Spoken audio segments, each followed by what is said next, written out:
fights, not uncommon in law enforcement. As a matter of fact, the officers are at a higher rate, according to the FBI, of suffering from some type of mental illness because of the psychological and physical trauma they see and experience on the job. Today, on The Silent Struggle, episode number 8, we have the distinct pleasure of speaking with Detective Tim Putney of the Wichita County Sheriff's Office. Now, for those of you wondering where Wichita County is, it's in Texas. Tim is a detective who is honorably served. And his story, we're going to go into a little deep depression. We're going to talk about the psychological impact of injuries on the job. And then his work with the Wounded Blue to help first responders nationwide. Again, this is not a story of pain, but rather a story of reflecting on personal will, perseverance, and success, personal success in overcoming challenges that, quite honestly, has taken the life of so many others. My name is Robert Asencio. Again, this is The Silent Struggle, and I'm here with my co-host, retired police chief David Magnusson. How are you, David? Doing well. Good deal. You want to get into this? I think we should, yes. Tim, welcome. Tim, you have a story. Let's get right into it. Okay. What's your story? Well, back on July 11th of 2017, I responded to a call with a combative subject. I got there. I was the first one on scene. As of all agencies, our agency was shorthanded as well. Just so happened during shift change. When I was trying to get compliance with that subject, he was fighting me, of course, and I guess you could say I had him wrapped up, trying to get him handcuffed, and he donkey kicked me. So his back was against my chest and donkey kicked me, and I lost my balance. Well, when I lost my balance, I fell backwards onto a raised curb, and with him on top of me. Immediately, I knew something was wrong. I lost feeling in my leg, waist down. I still had to get the guy in custody. Luckily, backup showed up shortly after. I go to the hospital. I get the common scans. I believe I was in there 2-3 days before they finally said, "Hey, can't get a surgeon to do your surgery because of your city's workers' comp, since it's not considered an emergency." And I was released and advised to follow up with a neurosurgeon. Of course, that day we get out of the hospital, we go directly to the doctor. I follow up with the neurosurgeon and then get a letter in the mail saying that the surgery is deemed to your age and not due to a work-related injury. How old were you at the time? 32 years old. And I was actually running marathons, cycling. I was an endurance athlete. That was my outlet. That was my hobby. Loved doing it. And so I was physically in shape, probably in some of the best shape of my life with no issues going into that day. I walked into work and left at the hospital. So it was clearly a work-related injury. That's like the stigma. I mean, well, the statement that we always say, you go to work, you don't know if you're going to go home, right? Correct. Yeah. How many stories like that have you seen in your career? To what he just said here, where Officers get injured on the job. You get injured and you expect to be taken care of, or at least being able to take care of yourself based on what took place during the performance of your duties. Doesn't seem to have worked this way with him. Yeah. Well, your story doesn't end there, right? So you go to the hospital, you get taken. Well, you're told surgery can't be performed because you're too old, apparently, or better yet, your age has contributed to your injury. But really, it was struggling fighting a combative subject. So you kind of get to the point. You debilitate to the point where you actually are walking with the assistance of a walker, right? Walker. If I had to go anywhere long, I had to be in a wheelchair. I could not walk without any kind of assistance whatsoever. I was not able to go to work at this time because I couldn't drive. I was not able to move around on my own. Mainly, I had to have the assistance of my wife, who pretty much got me everywhere I needed to go at that time. And that took a toll on you and the family, right? I mean, your mental state, right? Yes, absolutely. When you have what I thought everything of my life that mattered was ripped away. I couldn't run anymore. I couldn't cycle anymore. I couldn't go to work. And the biggest issue with that was work. I didn't know how I was going to provide for my family. And I became more of a burden to my family than an asset, is how I felt. Unfortunately, it took me too long to realize how selfish I was being and seeing how I felt like I was the only one that it was taking a toll on. And I was a lot going on, no excuses, but I was blind to see the toll it was taking on my family, my 2 kids, my wife. My wife was taking the brunt of it because she was speaking out on my behalf. I couldn't speak due to being civil service. The second I said anything, they could immediately fire me.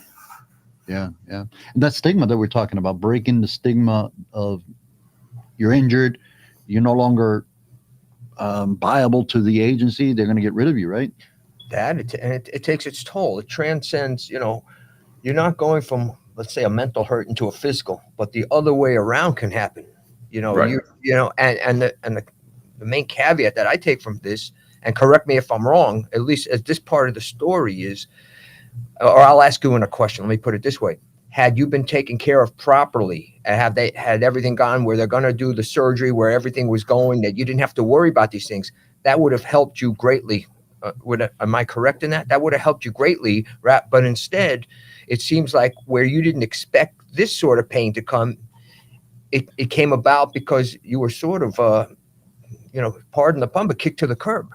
Absolutely. Right? I mean, you didn't expect that, and that just manifested into greater issues. Absolutely. I was not expecting the way the chief responded. I did not expect the way that the mayor had responded. I had to get an attorney to fight for surgery, and what should have been one surgery whenever I was originally injured turned into numerous. I've had double-digit surgeries on my spine.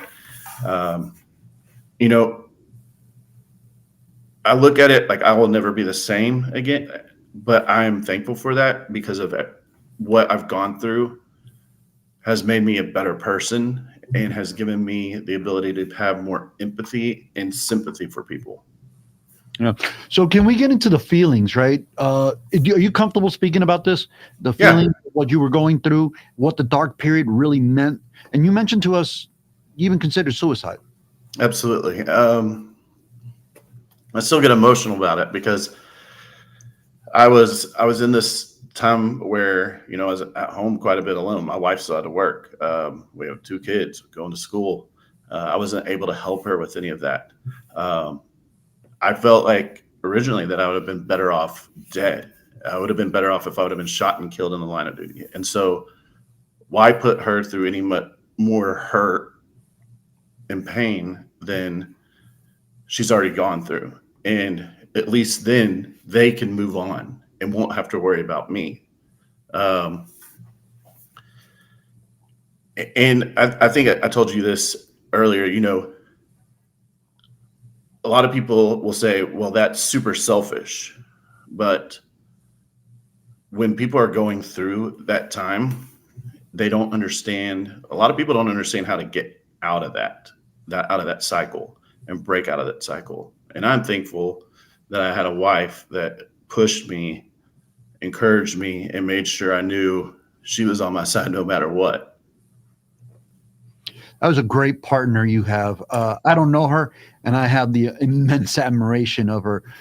She pushed you, brother. She really pushed you from what you share with us. Yes. And you realized that taking your life was not the way to go. You probably would have created more hurt for the family. Let's talk about how you recognize and you dealt with that and how you move forward. Okay, I'll go. Well, this is kind of where the wounded blue comes in. At this point, I didn't trust anybody. I didn't want to talk to anybody. I just wanted to be by myself. I was more comfortable being by myself at this time because of how long I'd been at the house. In the Wounded Blue, there was Jenny Hill had reached out a few times, and I'm like, I am not talking to nobody. And one day we're sitting on the couch, and my wife's phone rings, and she answers, and sure enough, it was Jenny Hill and another guy as well. And she's like, "Yeah, he's right here," and she hands me the phone. Well, what am I going to do there? Am I going to hang up on him? No, you know. You got ambushed. So, she set me up, and like I said, it was for the better. It was after that phone call I realized that I was not alone, and that this happens way more than people realize. Yeah. David, yesterday we spoke, for the benefit of the audience, we spoke with Tim a little bit about his struggle and his story offline. And we were pretty much left with an idea. Well, what was your thought about so far what he's shared? There's a great deal of bravery. I see a great deal of resilience, a great partner that you need that. Support. Support, the support group. Yeah.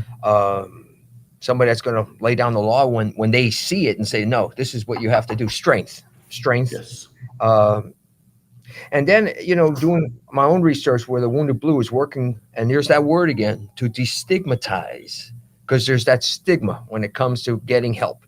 And we talked about this, and we say it in just about every story we do, every episode, that if you broke your arm, you're not going to say it'll heal on its own. Mm-hmm. Don't worry about it. It'll heal on its own. I mean, to be fair, that's ridiculous. Yeah.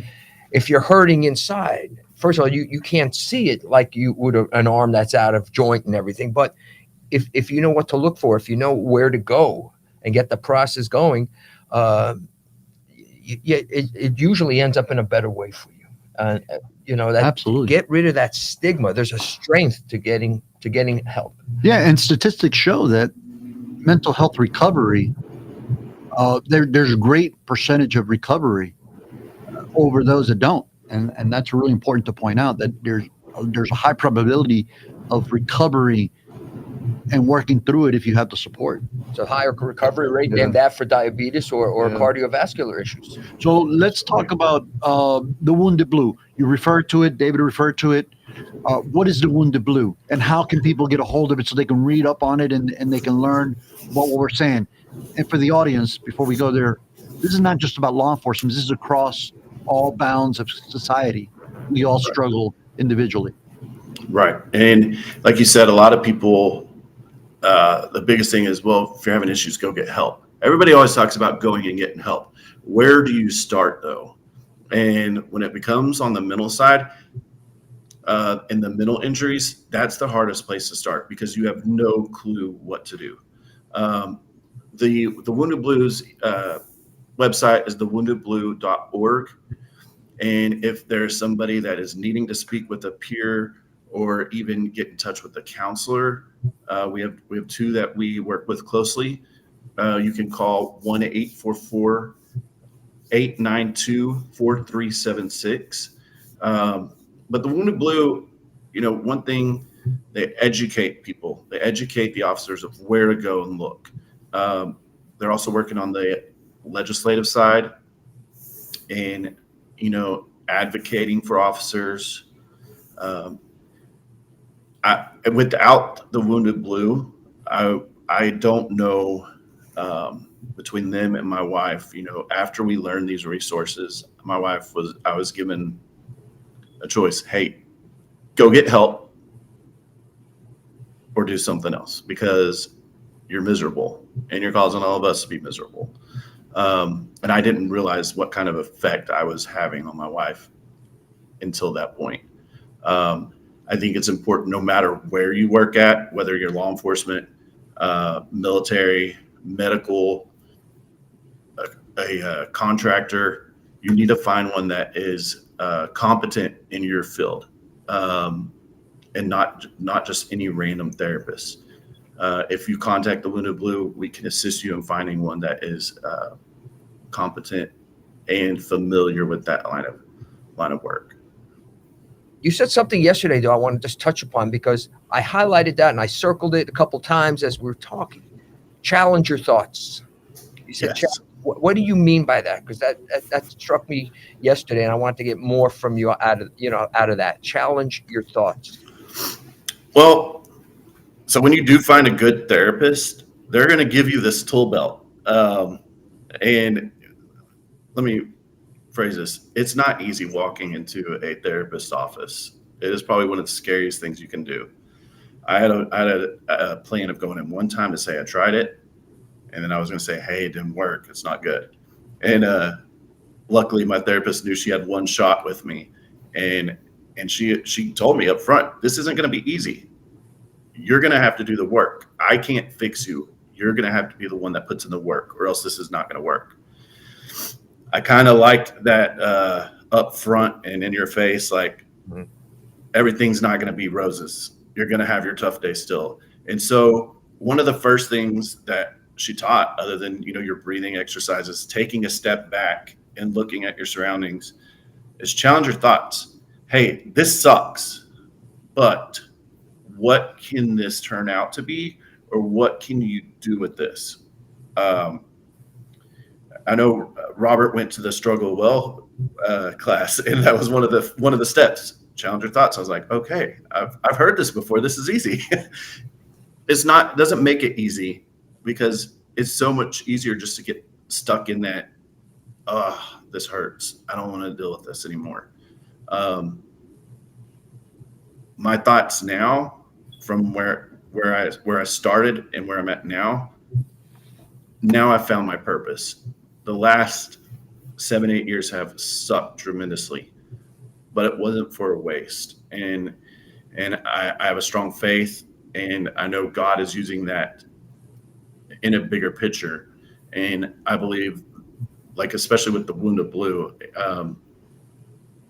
being able to reach people nationwide and possibly save one life if they make that phone call, or if we find out that they've been injured and reach out to them like they reached out to me.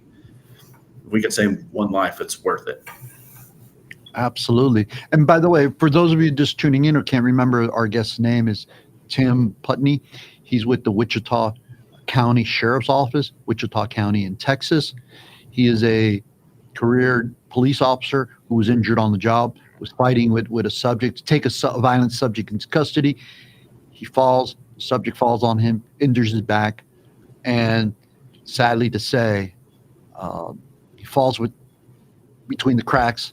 The system doesn't work for him. He's injured. He struggles. He goes into depression. Really deals with some real dark thoughts. Tim, I think you're super courageous by sharing your thought. I mean, just even the statement that you attempted to commit, or you considered committing suicide, and recognize that was not the right way to go. Then you get hooked up with the Wounded Blue. .org, right? That people can find them there.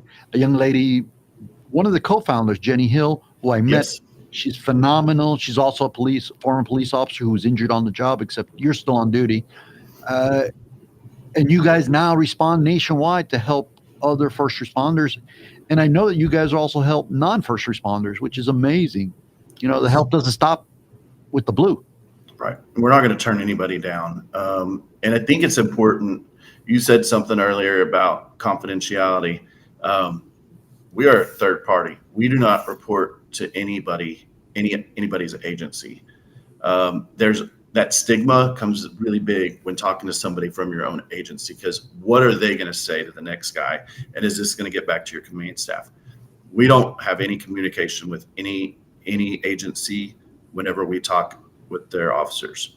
And I think that's really important to put out there, that it's complete confidentiality. If you text the number I gave, you don't even have to give your name. You can say, hey, I'm struggling. I need to talk to somebody. Can you provide that number one more time?